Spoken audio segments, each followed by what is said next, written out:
Seja muito bem-vindo ao Amor e Fé Pod, o seu novo podcast que você vai aprender e aprofundar na palavra do Senhor.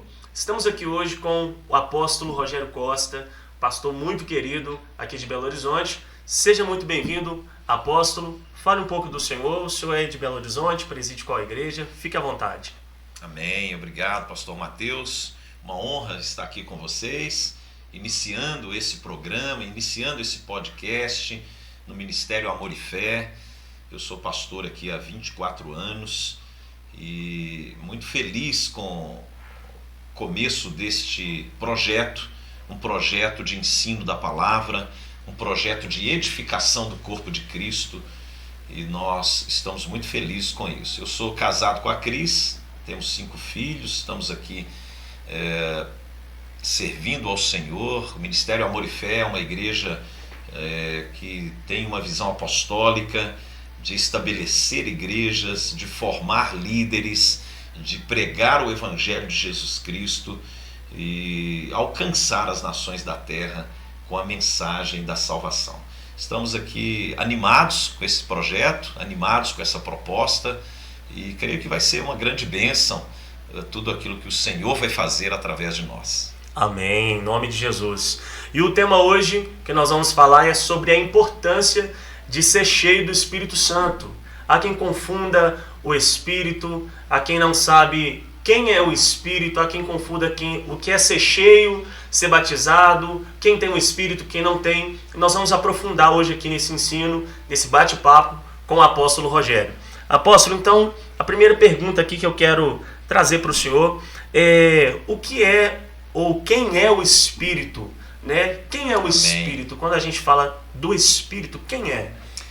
O Espírito Santo é uma pessoa, ele não é uma energia, ele não é uma força, ele é uma pessoa, ele é a terceira pessoa da revelação do Deus Todo-Poderoso. Deus é único e ele se revela em 3 pessoas: a pessoa do Pai, o Criador, aquele que planejou todas as coisas, a pessoa do Filho, o Redentor, o Salvador, e a pessoa do Espírito Santo, aquele que executa o plano do Pai na obra do Filho para alcançar pessoas. O Espírito Santo é uma pessoa maravilhosa, é o nosso melhor amigo, é a pessoa mais importante da nossa vida.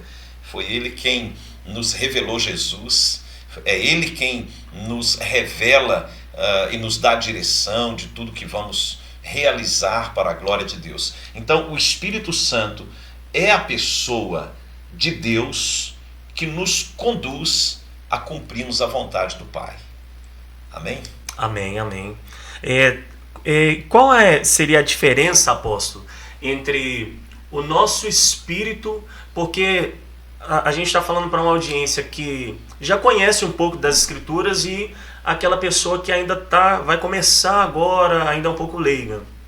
Qual que é a diferença do nosso espírito e o Espírito de Deus? A gente entende que o Espírito é a terceira pessoa de Deus, mas quando nós falamos que ele habita em nós, como que a gente consegue diferenciar isso, o nosso espírito e o Espírito de Deus? Então, o homem é um ser espiritual, criado à imagem e semelhança de Deus. A palavra ali da imagem está relacionada à imaginação, da forma de pensar. E a semelhança é a essência, que o ser humano é um ser espiritual.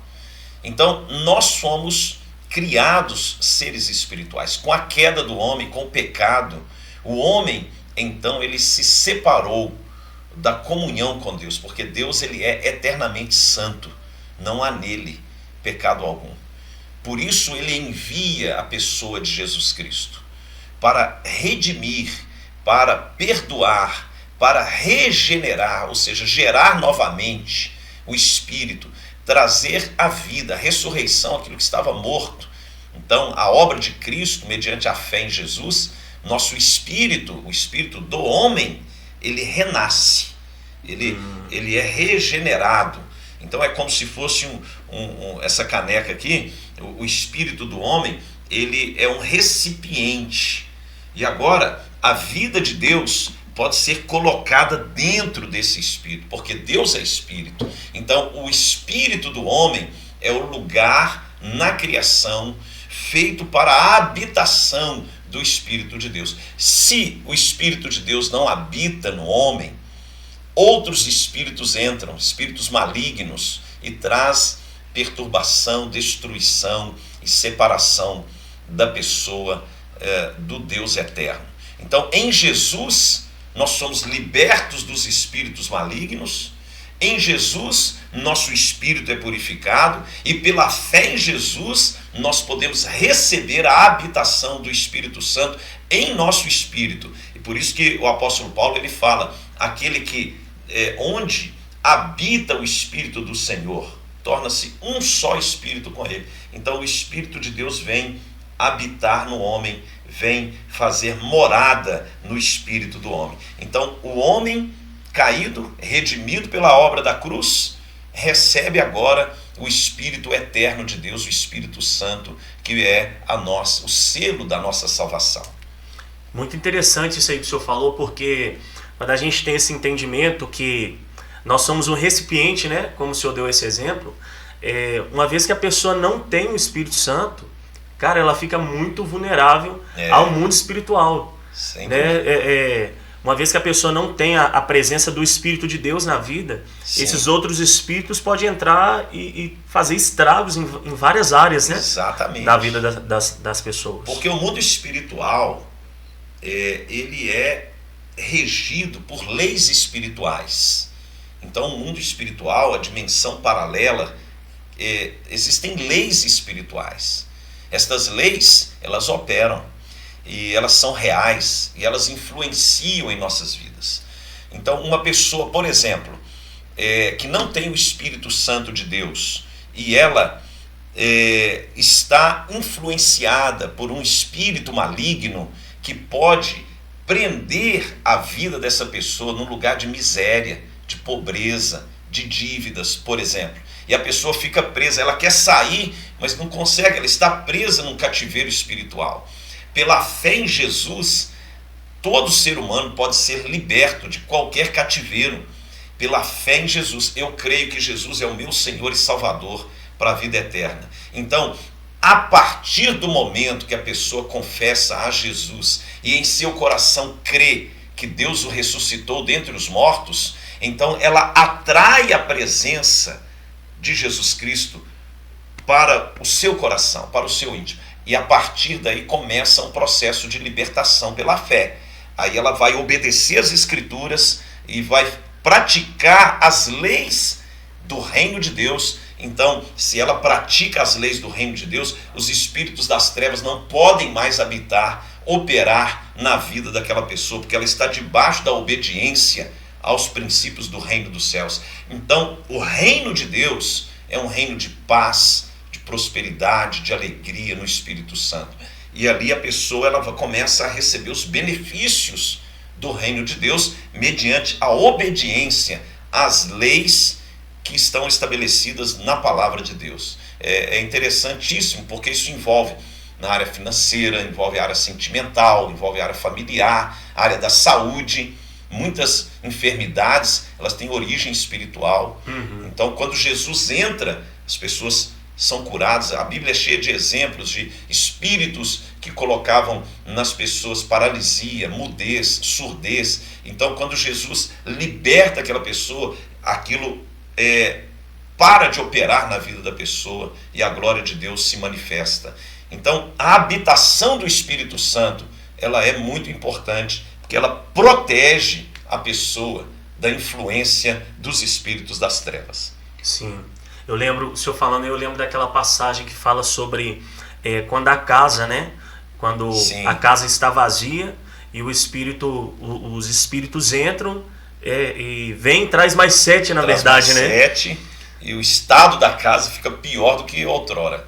É exatamente isso que acontece. A pessoa, ela precisa, se ela recebeu a Cristo, limpou a casa das trevas, ela precisa agora encher com a presença do Espírito, para a casa ficar cheia da presença de Deus. Agora, apóstolo, o ser cheio do Espírito Santo, Porque quando a pessoa recebe a Cristo, ela recebe o Espírito, correto? Correto. Agora, o ser cheio do Espírito Santo, a partir desse momento ela já foi cheia do Espírito Santo, ou existe um caminho que ela tem que trilhar até chegar nessa condição espiritual de ser cheio do Espírito Santo? Porque algumas pessoas confundem, até eu mesmo já passei por essa situação, em um culto eu recebi ali a presença de Deus muito forte e ser tomado ali de uma maneira muito forte. Isso significa ser cheio do Espírito Santo, ou essa condição de ser cheio do Espírito Santo está ligado a outros fatores? Veja bem, a própria expressão cheio do Espírito, ela vem de uma ideia de medida, ser cheio do Espírito. Então, eu estou aqui com essa caneca aqui, e aqui tem aqui metade dela tem água. Ela não está cheia, mas ela tem uma pequena medida. Agora imagine eu colocar essa caneca debaixo de uma torneira. E ela vai encher, ela vai transbordar, e se ela permanecer debaixo da torneira, ela vai continuar transbordante. Agora, se eu tiro a caneca debaixo da torneira e começo ali a consumir a água, ela vai esvaziando. Assim também no nosso espírito. Por isso a ideia de Deus de estabelecer a igreja. A igreja é um meio pelo qual o espírito da pessoa ele é renovado, a pessoa vai se enchendo, vai produzindo uma medida no espírito dela da presença de Deus. Então ela vai se enchendo pela palavra, ela vai se enchendo pela oração, ela vai se enchendo pela pregação, ela vai se enchendo por um louvor. Então ela vai aumentando a medida do espírito no seu espírito, e é o que Jesus disse, do seu interior fluirão rios de água viva. Porque o que ele estava dizendo ali? Quem crê em mim, como diz a Escritura. Você vai observar, pastor Mateus, que toda a operação do enchimento do Espírito sempre está baseado na palavra. A palavra e o Espírito sempre operam em concordância. É o pão e o vinho. É a ceia do Senhor. É você alimentar-se da palavra, mas se embriagar do Espírito, se encher da presença de Deus. Então a pessoa ela vai se enchendo do Espírito, e quanto mais ela obedece à palavra, mais cheia do Espírito ela se torna. E quanto mais cheia do Espírito ela se torna, mais a vida de Deus opera. E aonde a vida de Deus se encontra, vai ter prosperidade, paz, amor, salvação, fortalecimento, autoridade, santidade. Vai ter todos os aspectos da presença de Deus pelo Espírito Santo. Então o Espírito Santo ele vem habitar, e ele tem uma medida, a medida da busca. A medida da busca. Por isso que a justiça de Deus opera assim. Se você busca muito, você recebe mais. É a justiça de Deus. Se a pessoa não busca, ela também não recebe. Então quanto mais a pessoa está ali ativada, buscando, orando, se relacionando com Deus, mais cheia, mais a medida vai crescendo, vai crescendo, vai crescendo, vai crescendo. E quanto mais da vida de Deus habita no espírito da pessoa, mais o poder de Deus é liberado, mais os benefícios do enchimento do Espírito Santo se manifestam na vida de qualquer ser humano. Então a pessoa creu em Jesus, ok, foi um ato, um novo nascimento. É igual quando a gente nasce, né? O seu aniversário é qual dia e mês? Dia 30 de junho. 30 de junho. Então, esse foi o ato que você veio ao mundo. Foi o nascimento. Em Cristo, nós temos um novo nascimento. Quando nós recebemos Jesus, teve o ato.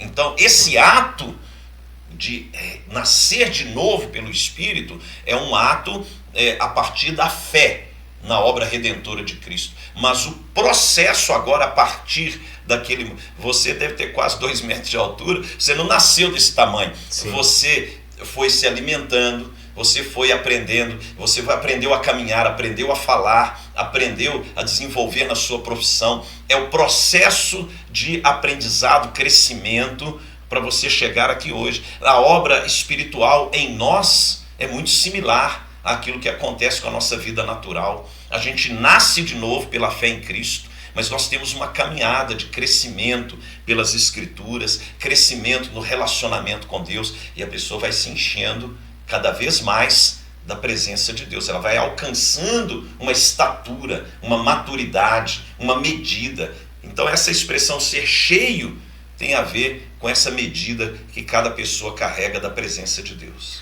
Agora é importante o senhor trazer essa clareza, apóstolo, porque é muito comum a gente ver num culto, no meio de um culto, às vezes o pastor ou o ministro de louvor, ele liberar uma palavra, seja cheio do Espírito Santo.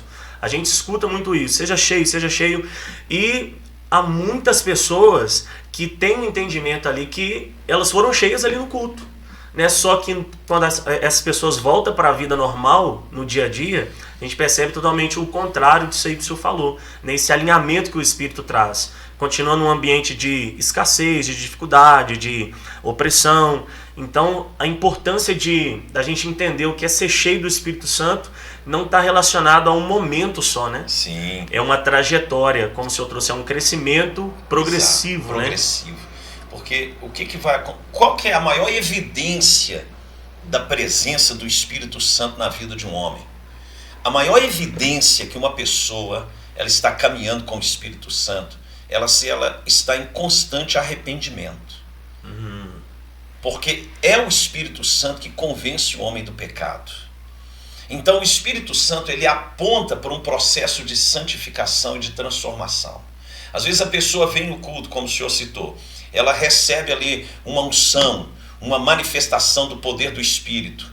Mas se ela continuar buscando o Espírito, o que vai acontecer? Ela vai começar a ter consciência daquilo que não pertence a Deus, a justiça de Deus começa a operar, então ela começa a ter uma ideia da eternidade. O que Jesus falou aqui, o Espírito ele convence o homem do pecado, ou seja, da necessidade de arrependimento, da justiça, da necessidade de praticar o que é certo, e do juízo, da necessidade de se preparar para a eternidade. Então, quando o Espírito Santo está numa pessoa, ele vai tirando o que não pertence a Deus, da sua alma, sua maneira de pensar, sua maneira de falar. A presença do Espírito vai santificando o coração, vai mudando. Ou uma coisa que a pessoa era, hoje ela não é mais. Muda o temperamento, muda a maneira de relacionar com as pessoas, muda a maneira dela tratar com os problemas da vida, porque a presença do Espírito Santo. Agora, se a pessoa ela só tem a presença no momento de culto, mas isso não reflete uma transformação de vida, é porque o Espírito Santo não está fluindo na vida dela. Então, quanto mais nós vamos percebendo a ação do Espírito na vida de uma pessoa, nós vamos vendo transformações na sua conduta, na sua maneira de ser. Interessante. Eu queria perguntar ao senhor uma pergunta um pouco aleatória, mas de repente faz muito sentido. Nos dias de hoje a gente está vivendo o maior índice de pessoas com problemas de depressão. O senhor acha que, principalmente nas igrejas, tem muita gente com problema emocional, enfim. O senhor acha que isso pode estar ligado a uma ausência de ser cheio do Espírito Santo? O ser cheio do Espírito Santo traria, preencheria isso? Talvez resolveria, entraria nessa área de pessoas com problemas emocionais, depressão e vários outros problemas nesse sentido? Veja bem, é uma pergunta muito profunda e extensa. Eu vou tentar aqui passar a minha visão sobre o tema. Obviamente que ela necessita de um aprofundamento, porque existem quadros depressivos de origem espiritual. Entendi. Existem quadros depressivos de origem emocional e fisiológica, física. Ausência de alguns tipos de hormônios e alguma reposição que a pessoa tem que ter, etc. Então, o aspecto da depressão em si, ela pode ter várias origens. No que diz respeito a uma origem espiritual, que é uma influência de um espírito maligno, que provoca um comportamento de desânimo, um comportamento de desacreditar e todo o processo depressivo que a pessoa se encontra, pode sim ser a ausência do Espírito Santo. mas não quer dizer que todo caso seja a ausência do Espírito Santo. O Espírito Santo, ele vai ajudar certamente uma pessoa que está buscando, se enchendo do Espírito, a sua alma vai ser restaurada, o seu corpo físico vai ser curado. Então tem vários aspectos e efeitos de uma pessoa cheia do Espírito Santo, cheia de fé, cheia da revelação de Jesus, da revelação do reino dos céus. Então não quer dizer que toda depressão tem origem espiritual, mas claro que existe sim. E é interessante a gente pensar, por exemplo, em Elias, por exemplo. Elias, ele foi para a caverna num quadro depressivo, agudo, diante de uma ameaça de Jezabel. Ele tinha um conceito errado do que estava acontecendo. Ele pensou que só ele havia sobrado, até que o Espírito Santo fala para ele: não, Elias, tem mais 7.000 aí que não se dobraram a Baal.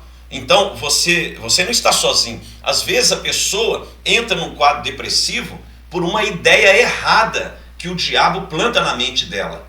Ela recebe ali um pensamento, ela acredita que aquele pensamento é uma verdade e ela vai se aprofundando.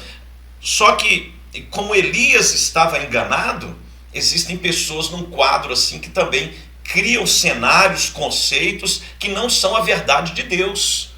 Quando Jesus ele fala em João capítulo 14 que ele enviaria o Consolador, o Espírito da verdade, né? Isso é muito tremendo, verso 17, João 14, 17, o Espírito da verdade que o mundo não pode receber.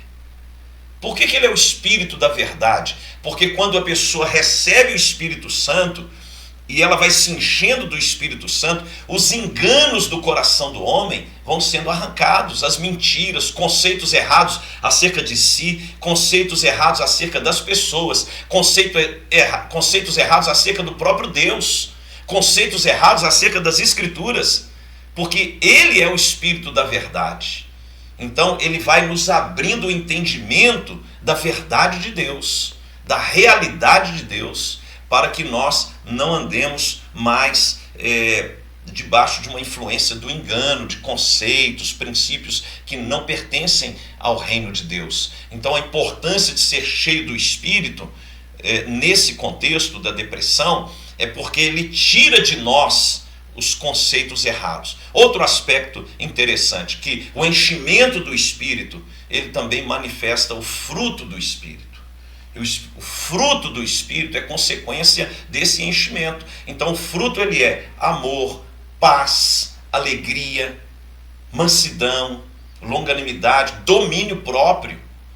Então tudo aquilo que o Espírito começa a produzir na alma e no comportamento de uma pessoa por causa da sua presença, vai trazendo também cura no aspecto dos seus sentimentos, das suas emoções, por causa da presença de Deus. A presença de Deus gera paz. É interessante, me veio aqui agora, quando Jesus ele ressuscita e os discípulos estão reunidos, ele aparece e as primeiras palavras dele foram: paz seja convosco. Porque aonde Jesus chega, ele traz a paz. Ele é o príncipe da paz. Ele governa trazendo paz. O reino de Deus é um reino de paz.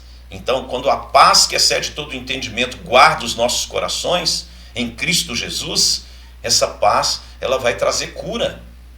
Ela traz cura para muitos sentimentos, pensamentos. A pessoa nesse quadro, a cabeça dela fica a mil. Mas se o Espírito Santo está ali, ela está com o seu coração, os seus pensamentos em Deus e vivendo para a glória de Deus.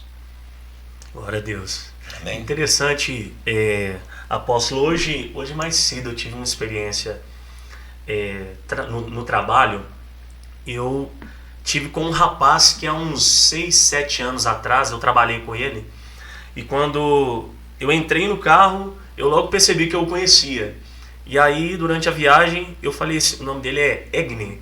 Eu falei assim, falei, meu amigo, te conheço, de algum lugar a gente já trabalhou junto. E aí ele olhou para mim e falou, cara, não te reconhecia, jamais ia te reconhecer, totalmente diferente. E ele falou assim, eu acho que é você mesmo. Deixa eu lembrar, você é cristão? Falei, cara, sou. E aí ele começou a falar daquele período que a gente trabalhou junto. Eu nunca cheguei a falar diretamente, sentar para o discipular. Mas ele falou algo muito interessante. Ele falou assim, eu percebi a sua seriedade com Deus e hoje eu sou cristão. Eu era totalmente avacalhado, hoje eu sou cristão, eu tinha um filho, hoje eu tenho 3, estou com a minha esposa, estou bem, estou na igreja e tal. Então, interessante isso aí que o senhor falou sobre os frutos do Espírito, porque eu entendo que os frutos do Espírito ele também pode causar uma transformação ao nosso redor, né? Uma vez que nos transforma, a gente é cheio do Espírito e vem essa mudança de caráter, de identidade. E isso, sem que a gente perceba, também influencia a família. Influencia. Um dos aspectos, né, do enchimento do Espírito é nos transformar à imagem de Jesus Cristo. Então, o nosso testemunho, ele começa a falar mais alto que as nossas palavras. Então, talvez você não tenha pregado para ele ali de maneira convencional, mas você pregou através do seu testemunho. Você revelou Jesus no seu comportamento, no seu amor a Deus, na sua maneira de se conduzir, de se portar, sua honestidade, sua forma de... Então, quando nós somos cheios do Espírito, quanto mais cheio do Espírito, mais parecido com Cristo nos tornamos.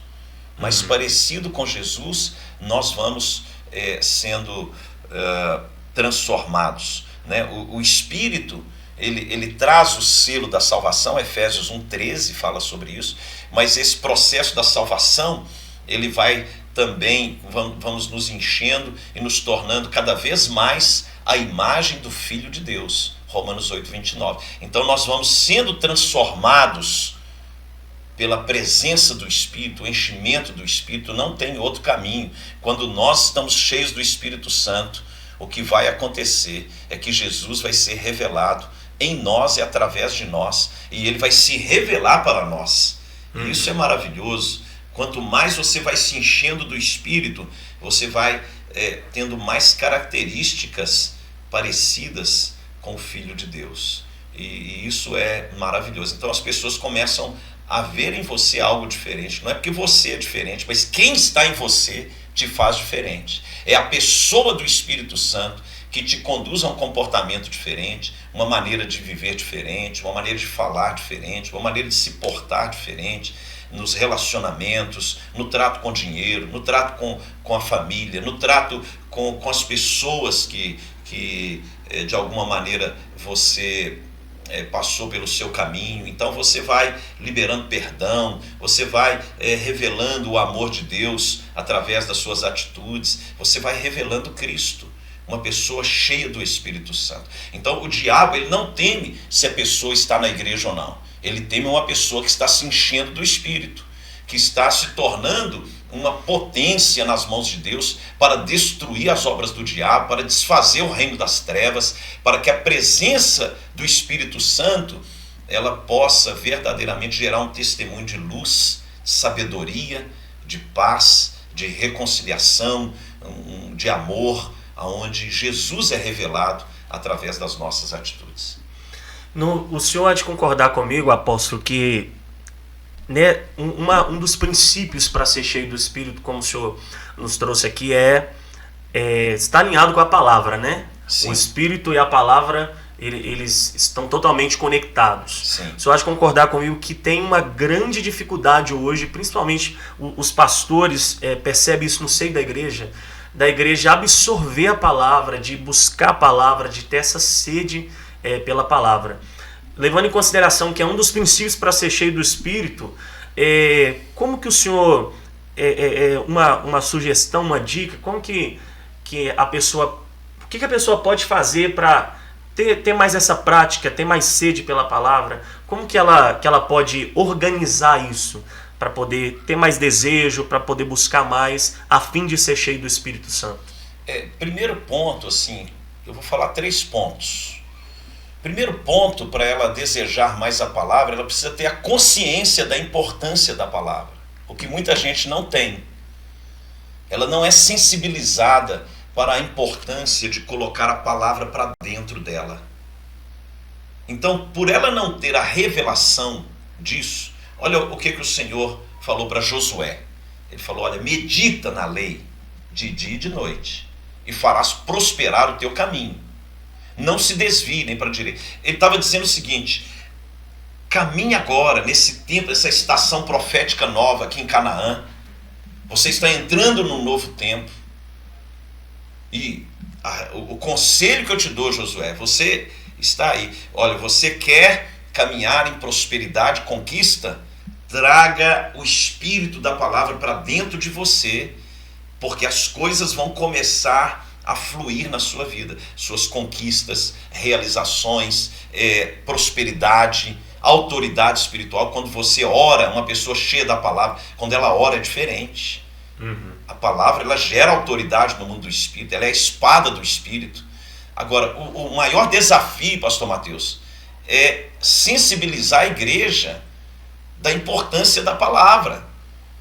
Então, se a pessoa não sabe que isso é importante para ela ter uma vida de vitórias, de conquistas, de paz, uma vida eterna com Deus, então ela não vai dar a importância à palavra de Deus como deveria. Então a pessoa não está sensibilizada acerca da importância da palavra. Segunda coisa que eu penso que é um fator dificultador é a nossa cultura. A cultura da nossa nação não é uma cultura de estudo, de leitura, de busca do conhecimento. Nós temos uma raiz de iniquidade aí, aonde lamentavelmente as pessoas gostam de pegar e fazer as coisas. Elas não entendem a importância de estudar. E por não estudar, não gera uma cultura de estudo. Então, nós acabamos, os aspectos sociais, culturais, afetam a dificuldade para as pessoas lerem a palavra. A maioria hoje, elas não sabem ler no sentido estrutural da leitura, são analfabetos estruturais. Eles sabem ler as letras aqui, mas não sabem interpretar um texto. Então, a pessoa, aí você pede numa reunião para a pessoa ler o texto. Ela não consegue desenvolver uma ideia. Por quê? Porque ela, no seu aspecto de formação, ela não desenvolveu a capacidade de absorção do conteúdo que está lendo. Então você tem fatores culturais, sociais, educacionais, econômicos, porque a pessoa, eu vou trabalhar, não vou estudar não, eu tenho que pagar a conta. E aí a pessoa cria um bloqueio, aí vem para a igreja. Aí você fala assim, não, vocês precisam ler a Bíblia, mas a pessoa não tem hábito de leitura. E aí ela não consegue desenvolver, ler um capítulo da Bíblia para ela já é muita coisa. Então são desafios que nós enfrentamos na nossa realidade. E hoje, no contexto digital, de plataformas digitais, que as pessoas querem as coisas imediatas, aí você fala que você tem que estudar, interpretar, desenvolver o conhecimento, não há paciência para isso. Então são fatores limitadores, né? Então você precisa romper com os aspectos culturais também. E um terceiro e último elemento que eu atribuo assim para a questão da leitura da palavra é a nossa falta de organização do tempo. Porque nós precisamos entender que o nosso tempo é a nossa vida. E organizar o tempo é organizar a nossa vida, que a nossa capacidade de governar começa governando o nosso tempo. Então, você dedicar, por exemplo, 15 minutos todos os dias para a leitura da palavra. Esse aspecto da disciplina, acorda 15 minutos mais cedo para ler a Bíblia.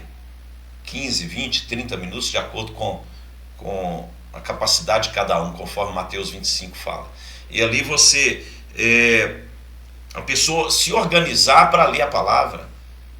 Né? Eu faço caminhada às vezes, e aí o que eu faço? Eu ponho um foninho, coloco a Bíblia e vou ouvindo a palavra.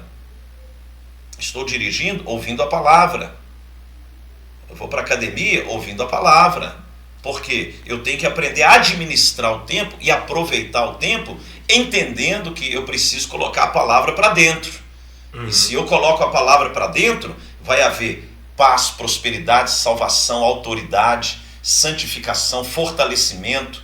Tudo o que a própria Bíblia nos promete, ela é consequência daquilo que eu estou colocando para dentro. E o Espírito Santo, ele trabalha com aquilo que está dentro do meu espírito para potencializar a vontade de Deus. Então hoje de manhã no meu devocional eu estava orando e o Espírito Santo me trouxe um texto das Escrituras acerca de uma decisão que eu preciso tomar. Ou seja, se eu não tivesse colocado a palavra para dentro, o Espírito Santo não me daria a revelação e o entendimento do que eu teria que fazer. Por isso que a palavra e o Espírito, elas trabalham em conjunto. Nosso maior desafio, para finalizar, é sensibilizar uma geração da necessidade de meditar na palavra, medita na lei de dia e de noite, se encher da palavra de Deus, guardar a verdade, que é a palavra, que é o próprio Cristo. Jesus é a palavra, é o verbo que se fez carne e habitou entre nós, é de colocar Jesus para dentro através das Escrituras, e ali a manifestação do poder do Espírito Santo como consequência disso. Muitos cristãos hoje fracos espiritualmente, porque eles não têm a revelação da importância da palavra na sua caminhada, na sua trajetória espiritual. Então eles colocam a expectativa sempre ou no pastor, ou em alguém, no discipulador, sendo que eles têm tudo aquilo que é necessário para ter uma vida vitoriosa e abençoada, mas a nossa maneira de pensar, nosso modelo mental não permite isso. E o nosso desejo aqui com esse podcast é que você que está nos assistindo seja tocado pelo Espírito Santo acerca da importância das Escrituras, ler os Evangelhos, ler as cartas de Paulo, você trazer as verdades de Deus para dentro do seu coração. Amém. Muito obrigado, apóstolo. Amém. Uma grande honra aqui participar com o senhor. Amém. E muitos outros virão, né? Amém. Em nome de Jesus. Deus abençoe você que acompanhou até aqui. Clica aí, se inscreva no canal, deixa o seu like, compartilha com o máximo de pessoas que você puder. Sempre a gente vai estar trazendo conteúdos aqui, principalmente esse ano voltado ao Espírito Santo. E um conselho final, seja cheio do Espírito Santo. Deus abençoe a sua vida, fique com Deus.